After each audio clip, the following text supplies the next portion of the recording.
The lead in to a big event is so exciting and so nerve-wracking. The 2018 Commonwealth Games was home games and a home crowd and all the excitement and atmosphere that comes with it.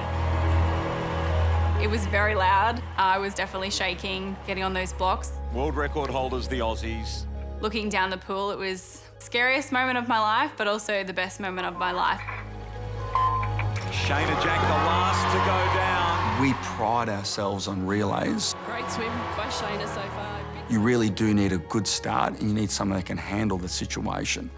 And Shayna's one of those people. Kate Gamble, she's going to win it for the Aussies. 6 in a row and a world record. To break a world record is no mean feat.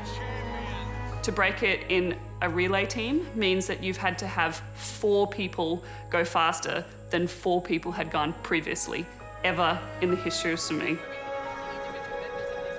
It was just one of those things that, you know, makes you believe in every dream that you've ever had.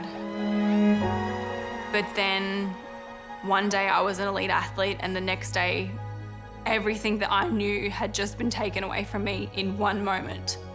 And everything had just turned around. And I had to fight for my career.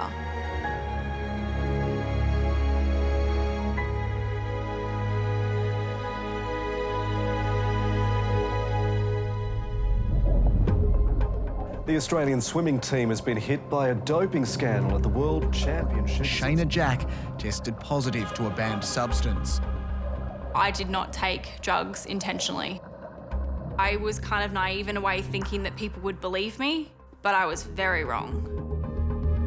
Everybody who's caught doping says, I have no idea. I never knowingly took anything. I don't know how it got into my system. There's always an excuse. The stuff was in her system, and therefore you still have a case of doping. 20 years ago, anti-doping probably was pretty straightforward. We wanted to make sure that all sport was clean, but I think the world of sport and doping has become so complex that we are now seeing situations in sport that are not clear-cut. It's not just guilty or innocent. There's a lot more to it than that. The only question is going to be how many innocent athletes are railroaded before the rules finally change. People need to know about the injustice.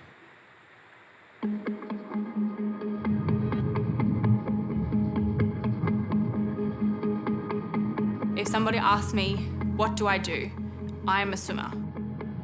Because I love the feeling that I get when I race, and I love the feeling I get when I float through the water.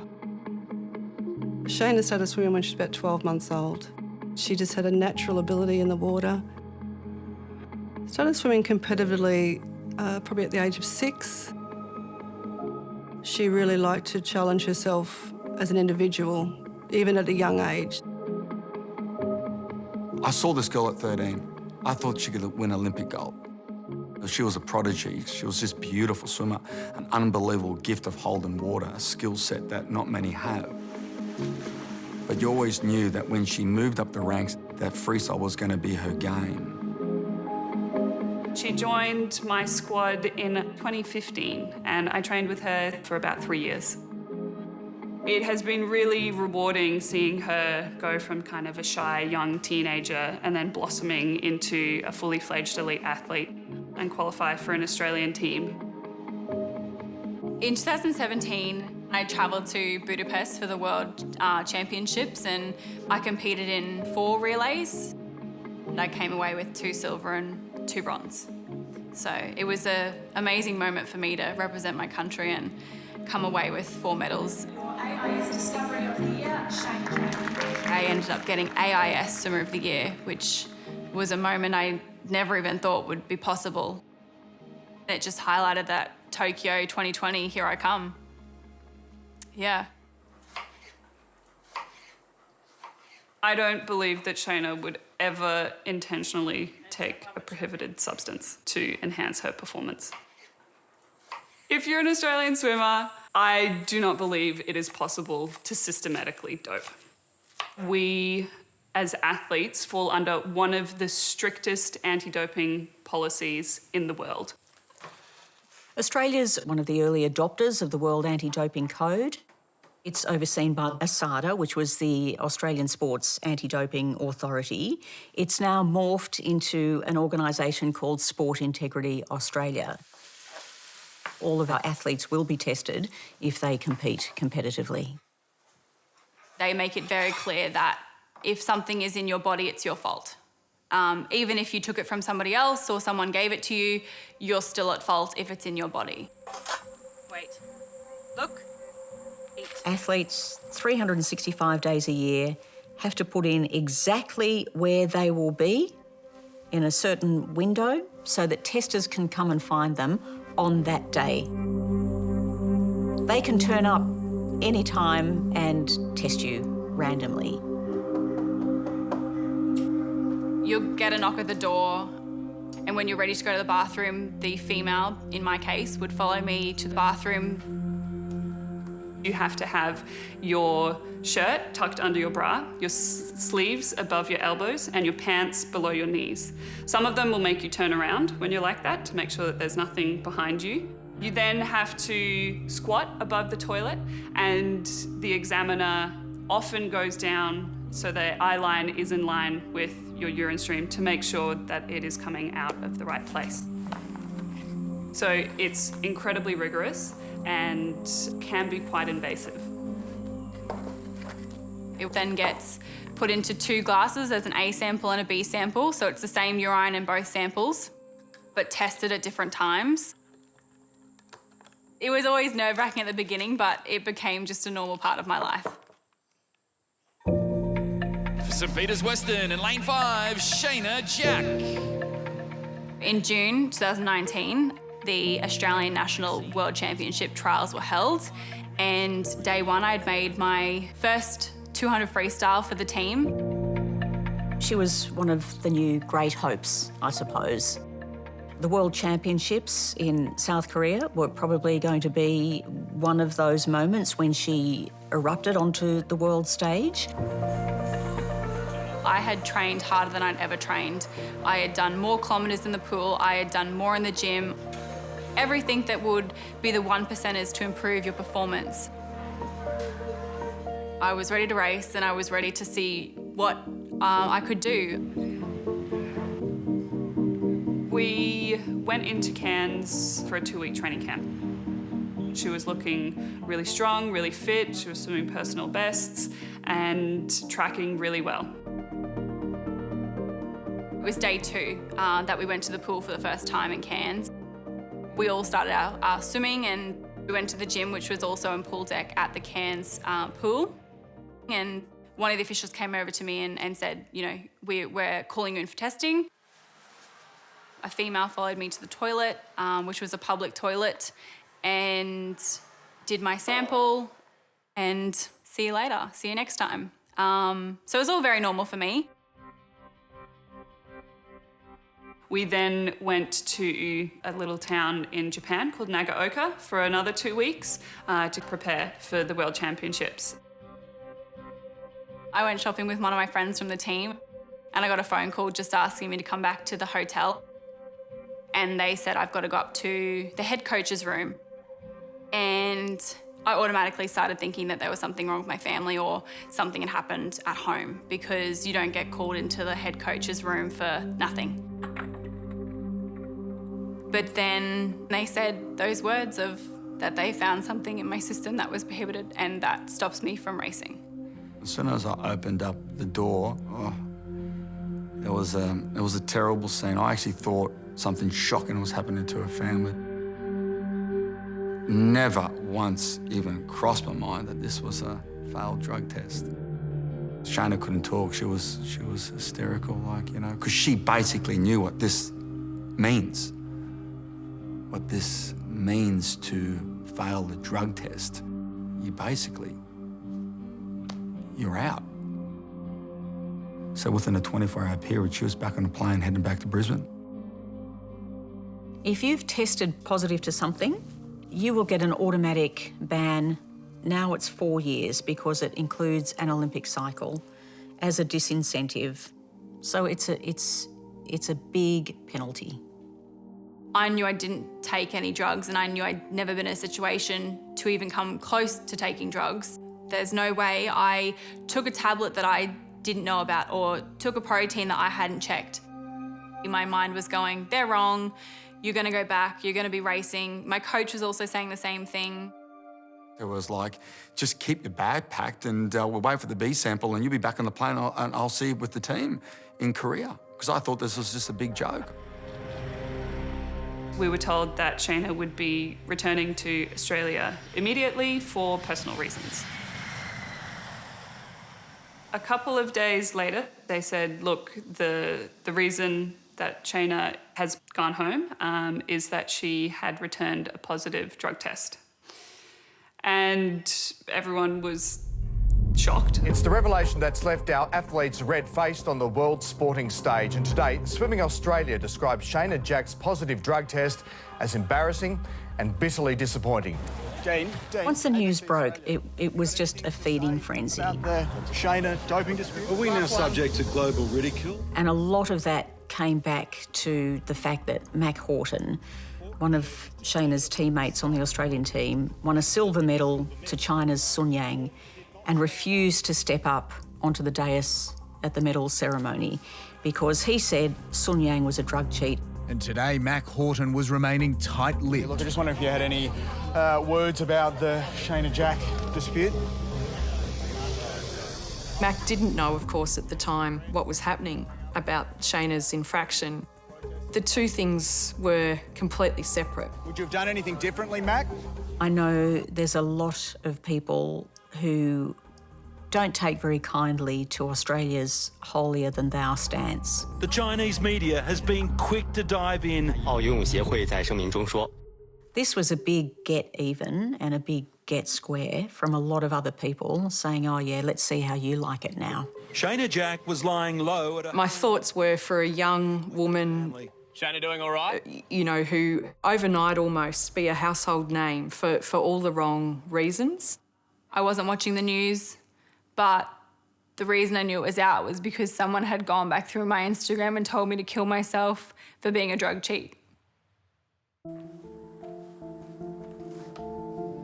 About a week after, I got an email, and that email said that my B sample had tested positive as well. I felt like I had died. Shayna tested positive to ligandrol. Ligandrol is an anabolic agent, so it has the same effect of, say, for example, anabolic steroids, where it helps put on muscle mass pretty quickly. And at the moment, it's not approved in Australia by the TGA. Ligandrol is very popular in gyms and it is inside some supplements and it's used as a bit of a muscle repairer. A lot of bodybuilders use it, swear by it. It's easily available on the black market. I could log on today and it would be delivered to my house in about 48 hours. You'd actually have to be a fool if you're an intentional cheater to use LGD 4033 because it's easy to detect. So I don't think any intentional cheater who knows what they're doing, none of them are using these substances.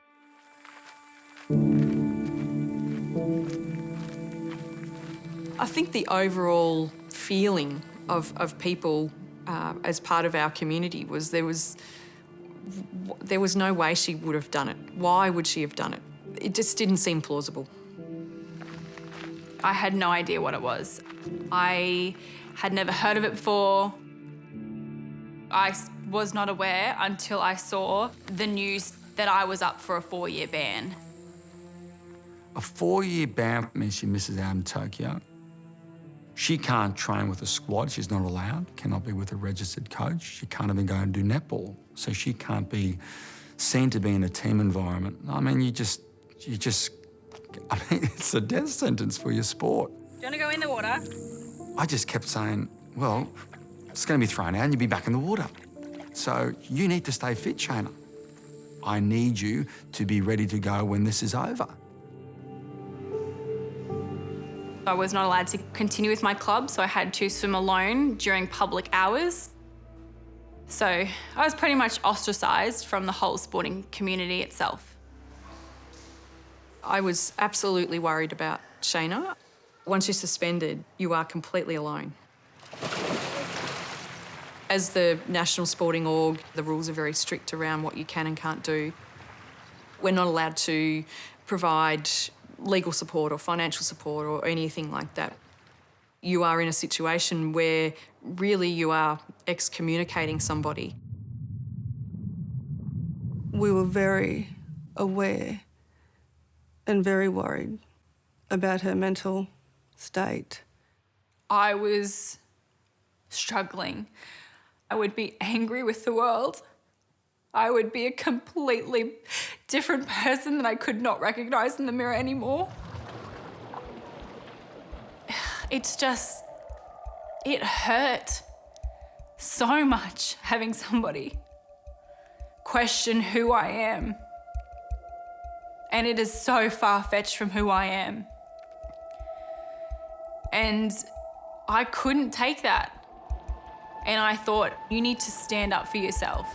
You need to fight and prove to them that that is not who you are. Anti-doping rules are very unfair. Shayna, are you still insisting your innocence? Can we ask? If it's in your system, regardless of how it got into your system, you are presumed to be guilty. And from there, an athlete has to start the fight, the long fight of trying to prove their innocence. You're arguing for your future, but they don't even tell you how much of a substance you've tested positive for. How can you win that? I'm not going to stop until I prove my innocence and fight to get myself back in the pool because... The athlete needs to show cause. They need to have a reason why that substance is in their system. They need to actually explain how it got there and why it's there. It's a mammoth task. I think it's completely plausible that she has accidentally ingested Ligandrol into her system. The most likely scenario to me is supplement contamination, whether it was her own supplements or someone else's supplements. I was someone who didn't take proteins and supplements regularly, but I definitely did take them on and off whenever I felt like I wanted one or needed one as a way of recovery. There are protein companies that the Australian Institute of Sport recommends to athletes, and those are the ones that we take. If your supplements have been made in a factory where they've deliberately put it into other supplements, and not necessarily yours, and it's contaminated the equipment and it's found its way into your supplements, you could get contaminated that way as well. And it's also conceivable that if anyone's got Ligandrol in a product like a shake and they've spilt it onto a surface, you could have touched that surface, and if you then brought your hand to your mouth, you could ingest a small amount of Ligandrol that way as well. Shayna made all attempts to identify as to how the substance entered her system. So she had her supplements tested. One of Shayna's brothers is a registered athlete, and so is Shayna's partner, and their supplements were also tested. She examined things such as nail polishes, teeth whiteners, medication, all of these things that, enter her body, but they were clean. None of those resulted in finding as to where the substance entered her system. Your hair is meant to help you show a timeline of potentially when it came into contact with you. I sent my hair sample overseas, which cost me about $6,000, to get 6 chunks cut out of my head. The results of that hair testing showed that there was no long-term use in any way of prohibited substances. In the last 10 to 15 years, testing for drugs in sport has come a long, long way. The levels we can test at now are 1,000, 10,000-fold better than what we could do before, to the point where you could test the equivalent of 1 sugar cube dissolved in enough water to fill 45 Olympic swimming pools. Which means we're now finding fantastically low levels of drugs in athlete systems. And while that's good to catch absolute drug cheats, what you're catching is a whole lot of people who, again, testing positive to minute amounts of banned substances that they have absolutely no way of trying to prove how that got into their system. It was September in 2020 that Shayna Jack got the opportunity to front up to the Court of Arbitration for Sport. This is the first time that she was able to stand up before an independent sole arbitrator and tell her story, tell her side of things.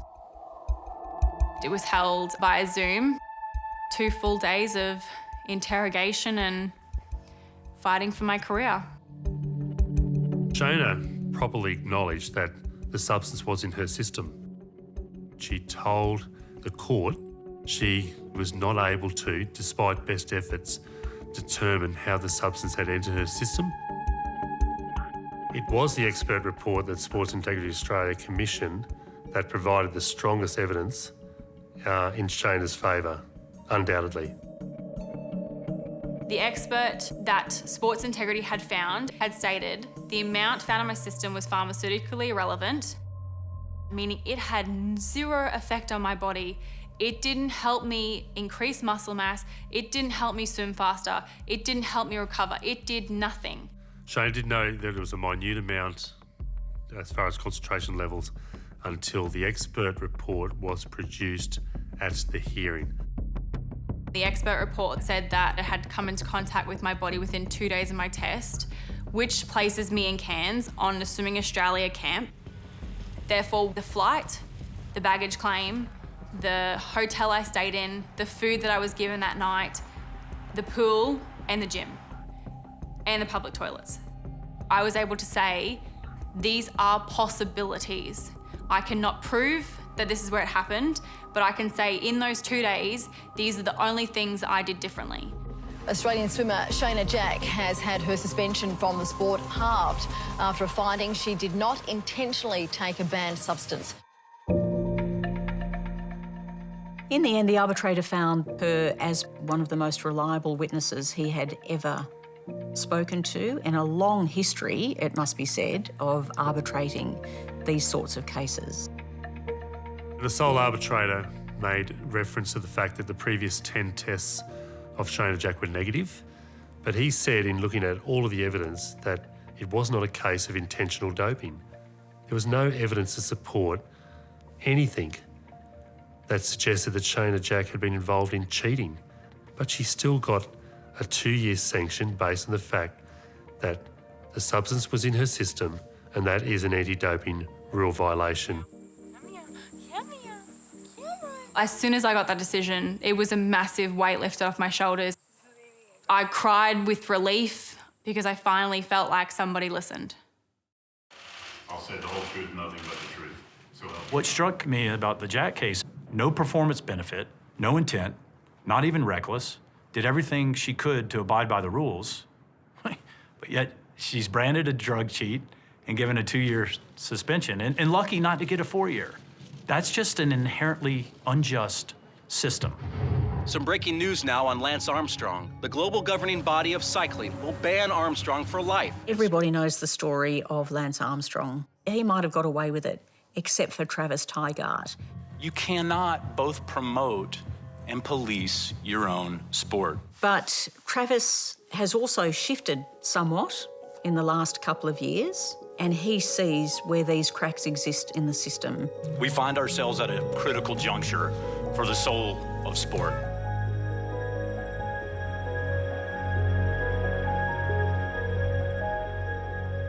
We've had dozens of cases where athletes are dealing with low-level positives caused by meat contamination or intimacy with a partner, multivitamin or mineral or supplement contamination. I mean, we have seen one scoop of a protein powder or a powder be contaminated, the next scoop not be contaminated. And the rules then demand that an athlete who has a positive in that regard is automatically assumed to be an intentional cheater that deserves a 4-year sanction. It's the rules that have to be changed to be more fair, to adjust for the new technology advancements or the realities of the world that we all now live in. I don't know where Ligandrol came into contact with me. I'm never going to know, which will always haunt me and will always scare me, because I wanted to know, because I wanted to ensure that I never put myself in that situation again. So being given the penalty of 2 years ban from competition means that I will miss the trials for the Tokyo 2021 Olympics. I can return to training this year in May. The swimming career of Shayna Jack is once again in limbo, with 2 separate appeals against her reduced doping suspension. Early start? Yeah. It was a number of weeks after the decision. Sports Integrity Australia decided to appeal the 2-year ban. And shortly after that, the World Anti-Doping Agency also announced that they would also be seeking a 4-year ban for Shayna. So you've got 2 of the most authoritarian anti-doping agencies in the world now appealing the verdict. They have to realise that they're putting somebody's life at jeopardy. I didn't think there would be an appeal on an appeal. I don't understand why. She had been punished. She was punished. She wasn't getting off scot-free. A single arbitrator in CAS, for reasons which are inexplicable to me, decided that, well, she was really upset about this and sort of surprised, gave some possible explanations, 0 evidence. But what the heck, I'll reduce it down to 2 years. The rule is the rule, and it has to be applied uniformly around the world. For Shayna, now she has to go through the whole process again. It's a fresh hearing. And so she'll be cross-examined and she'll have to put on evidence, in a new hearing again. Drop. Good girl. This ain't over. It's still ongoing. It's come up to 2 years for a minuscule result on an A and B sample, $130,000 and counting. Reward her fairly quickly in the down. Drop. Good. Financially, for a 20-year-old, it's a huge ask. Sit. Sit. I think athletes have every right to be worried. If testing's picking up, the minute elements of anything, then these things will happen. It has demonstrated that it can happen to anybody. I've been very upset by this whole thing, by how Shayna has been treated. She said, "Kate, I'm so lucky that I'm not the type of person who particularly cares what people say about me. Because if I did, I wouldn't be alive right now." Shayna Jack, the last to go down. I have received a bit of backlash for supporting Shayna. However, I believe that it's the right thing to do. What really scares me about this situation is that I believe it could have happened to me. This case has made me aware that it is possible for contamination to occur. I can support Shayna Jack, and I can still have a 0 tolerance for drugs in sport. Both of those things are possible. I don't want other athletes to have to go through what I've been through. One day someone's not going to get through it.